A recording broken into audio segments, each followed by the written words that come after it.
doing training for this triathlon and all that stuff, I'm watching your train like, God, that shit is hard. Yeah, it's hard. It's a mental game. It's definitely a mental game. Weights is easy.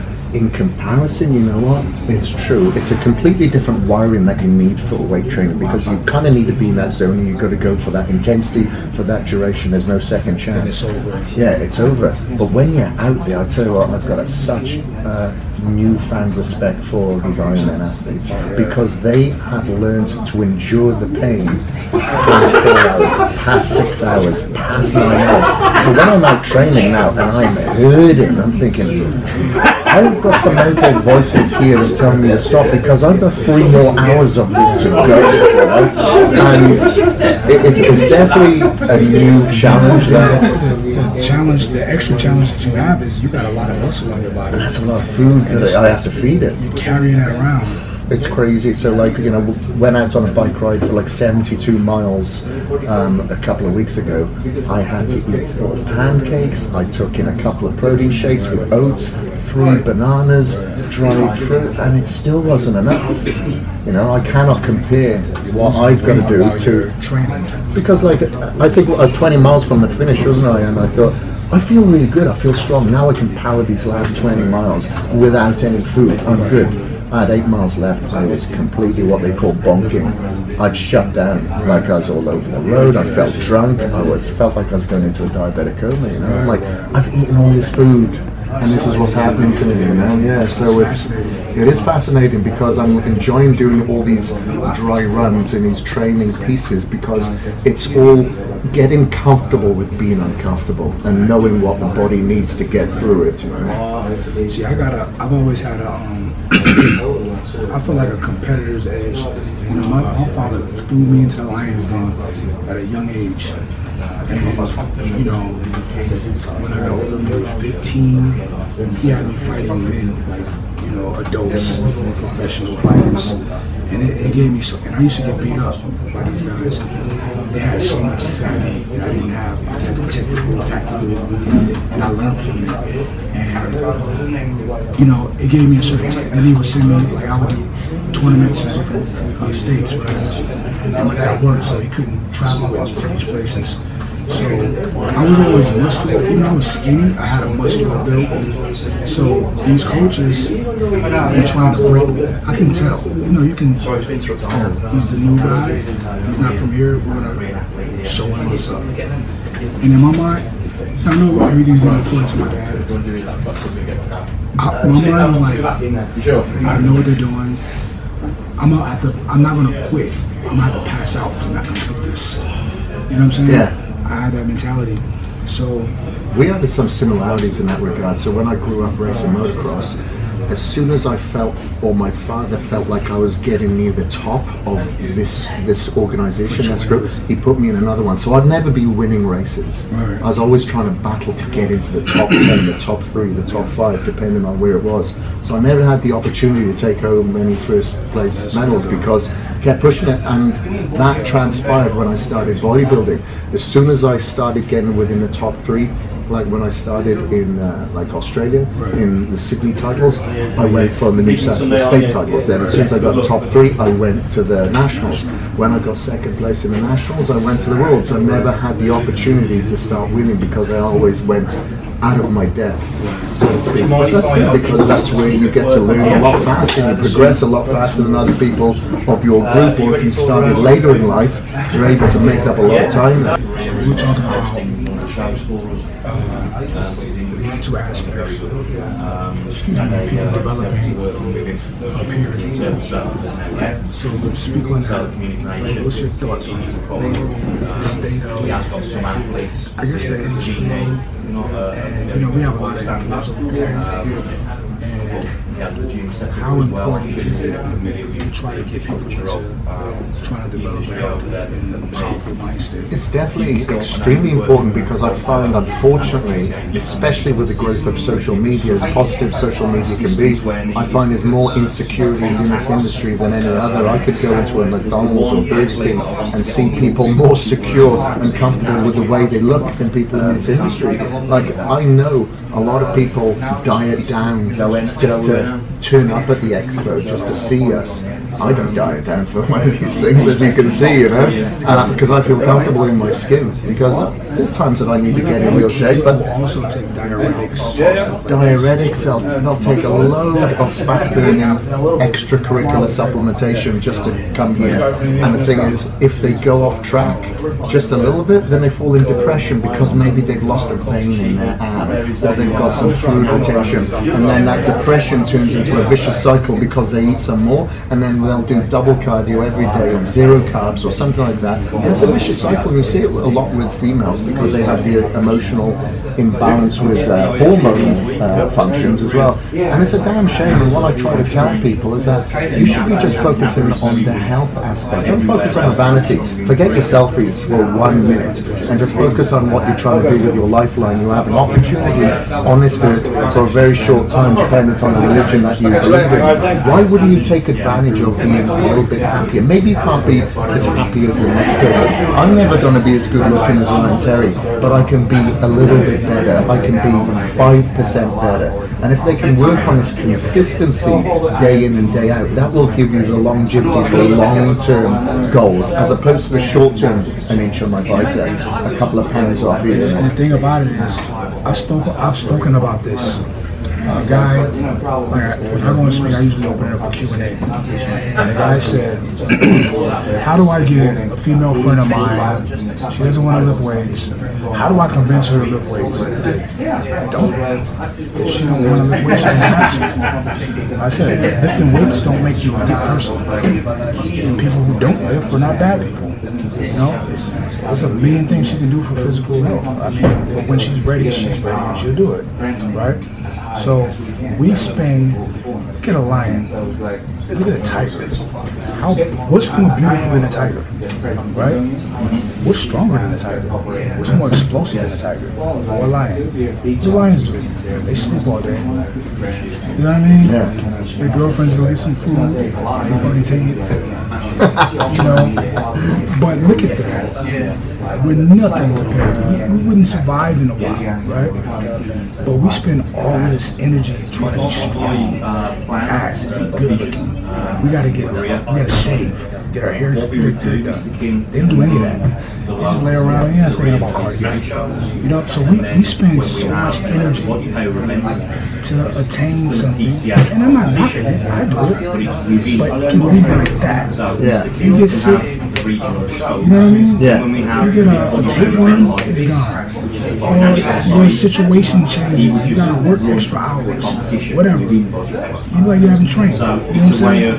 So, and if that's all you got, if something happens to where you can't maintain that, you're a boring person.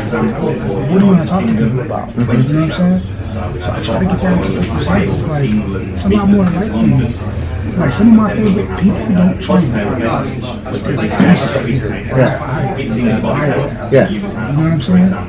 So, and you just got to sidestep. If something like weight training doesn't inspire you, or it did once and now it doesn't anymore, it doesn't mean you need to relinquish to a life on the couch. You can take a sidestep. Okay, bodybuilding wasn't giving me the motivation it once did, so I retired from competitive bodybuilding, and then I started doing the video series that gave me the accountability. But now I want to do something more, hence why I'm doing Ironman training. But I'm not relinquishing, I'm just taking a sidestep and seeing what possibilities there are out there for like a hybrid athlete. Because what a lot of people don't understand, and they ask all the time, how do you stay motivated? I don't need to stay motivated. This is therapy for me, therapeutic. If I have to take a day off, I don't like it to be around me. It gives me time to think too much, and I don't want to think too much, So if people think of this as their medicine, as a therapeutic entity, that they need to go in and get that AA battery fix every morning, then it's a lot easier for you to get up when it's dark outside, when no one is looking, when it's bloody snowing and you need to struggle to get yourself to the gym and you haven't got a training partner waiting for you, because you have this lifeline of opportunity and availability to you. You're not starving on the streets. You have never, not seen what a gym looks like, because there's a lot of people out there who never have, and they don't know where their next meal's coming from. And we have all of our lips, and we have our health.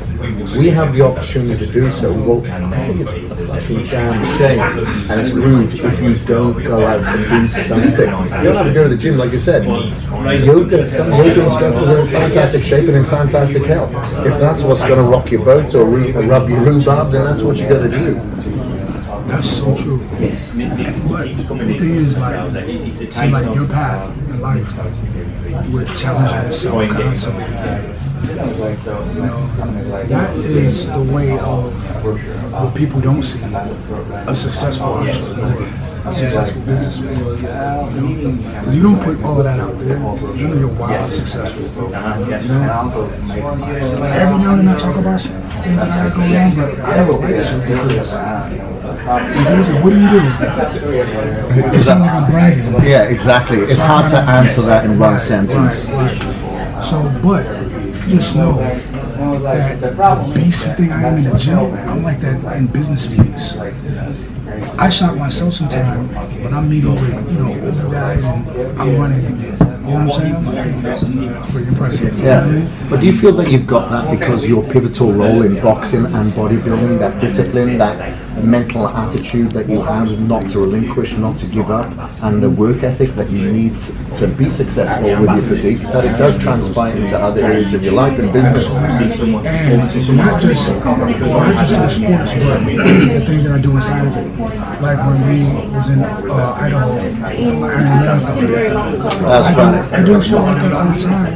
So just to backtrack, when we were in Idaho and we worked out, how many sets of bench press was it? It was 210 reps of 225, and it increased by a rep. It's a non-stop progression.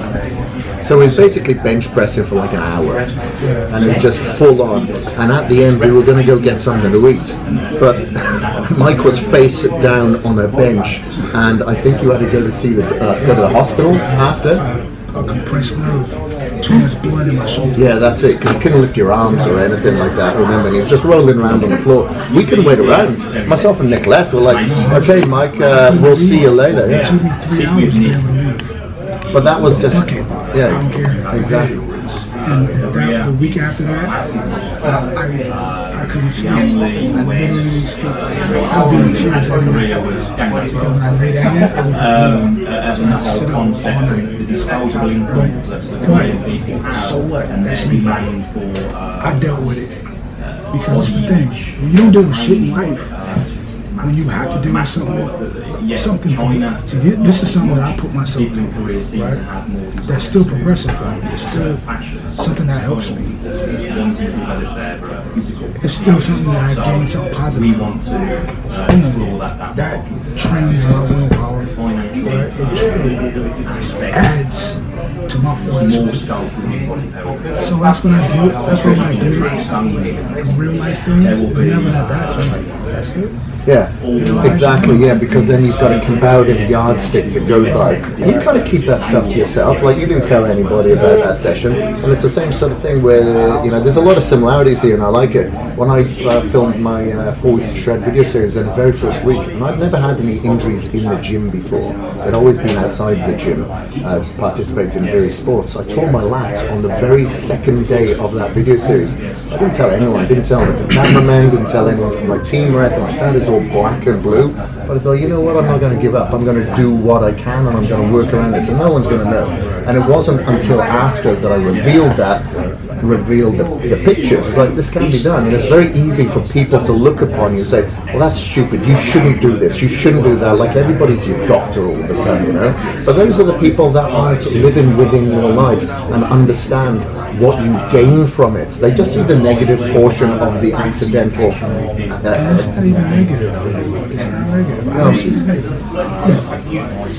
Muhammad Ali fought a guy named Ken Norton. Yeah. Okay. The very first fight, Ken Norton beat Ali. Close fight. Ken Norton broke Ali's jaw in the second round. This is a 15-round fight.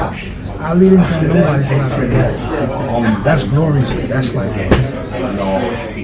that's the greatest. That's good. Yeah. That's good. You fought a whole fight with a broken jaw. You know what I'm saying? Yeah. That's a man. You know, so whatever he gained from that, but with somebody like me and millions of other people gain from that is huge as well. That helps me. Yeah. That people should, instead of people demonize, oh, you're stupid, you're going to hurt yourself, you should be like, you know what, I need people like you around me. Yeah, exactly. Society need more tough people like you. Yeah, I love that myself. There's a documentary that I've watched twice now called Mirror. It's like the highest peak in the world. It makes Everest look like a walk in the park. And 3 of the best world's climbers, they attempted it. First time they failed, and they said, okay, this is just never meant to be climbed. But they say the best climbers have the worst memory, because 3 years later they were trying it again, and they had the worst weather ever. And so they spent like half of their time on what they call the cot, which is their tent hung on the side of the cliff face there, and waiting for the weather to pass. And then they realized, okay, we have enough food which will feed us 4 tablespoons of granola a day and a few slivers of salami. What should we do? We're halfway. Should we go? And they went, and they did it, and they survived it. Everybody else will probably look at the negativity of that and say, look, you've got family, you've got children, you've got your life to think about, don't do it. But they did it, and they succeeded, and they've become the first men ever to climb Mirror. And, you know, there's glory. There's glory. There's a lot of things that I learned from that. When I'm out in the, you know, with problems, or, you know, if I've got, you know, we all have the self-doubt, I just think back to those guys out there. Man, what am I complaining about? You know, I'm complaining about a run up a mountain. I'm going to do this. I'm going to survive. I love it, man. It's the same thing. A lot of people, even in business, this is where all that stuff carries on. You start a business, you do whatever you want to do, you put it out, your dream, your concepts, then something will come and block it, right? But when people are not strong,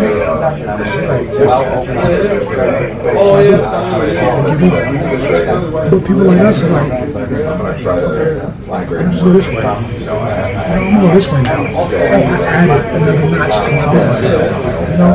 And I look at it like, I'm getting stronger. This is an opportunity. And when I say that, it's not hyperbole. I really know that I'm getting stronger when I'm faced with some kind of negativity, some kind of bullshit. And I've been dealing with things so much better, because I used to deal with things like negativity. I would deal with negativity. Yeah, you become a reaction to that action. And that worked a little bit, but it also sometimes made me like a bad guy, or a bully. They're poking me, and I poked them harder, or now I'm bad. But I am the bad guy. I should be existing on that level. And I dealt with some things now, you know what? I feel bad for that person. You gotta be in a dark space to be what you're doing. And this person kept on, you never said anything. That person's light switch has got turned off. You know what I'm saying? And I'm like, life is fair. And I do believe that, generally speaking, life is fair. Yeah. A lot of people say no. Yeah, there's a lot of people who have a chip on their shoulder and think it's pretty fair. Yeah. And listen, I do the right thing by people. I do. There's no karma to me. There's no, I'm not looking at my shoulder for anything. That's why I can go and say it.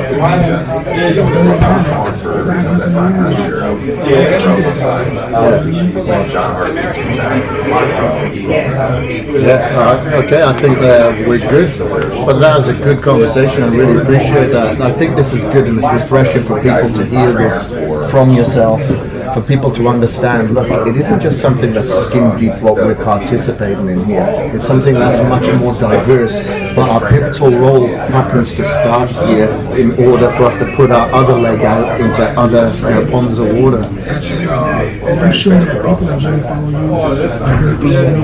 they know this, because they get a deeper something from us. I'm sure you've had those interactions. Somebody told you something that raised their hand. Yeah, exactly. You know, maybe you know, like a couple of people today, you know, with some sort of emotional disorders that they've had to overcome with depression and stuff like that, and this has helped them. That's what really touches it for me. And when you see a transformation image of it before and after, it's like, I want to know the story behind it. I don't want to just see the pictures, you know. And so that's what I love about these events, you know. And obviously getting to meet up with yourself and hear these stories just gives you kind of confirmation of what we're doing is the right thing. Let's do it again. Let's do it. Be rude not to. All right, thanks, Mike. Appreciate it, bro.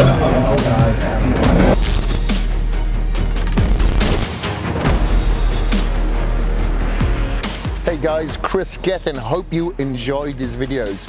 If you want more videos like this, check out the Caged Muscle YouTube and the Kris Gethin YouTube. And if you want the Caged Muscle products, you can get them on cagedmuscle.com.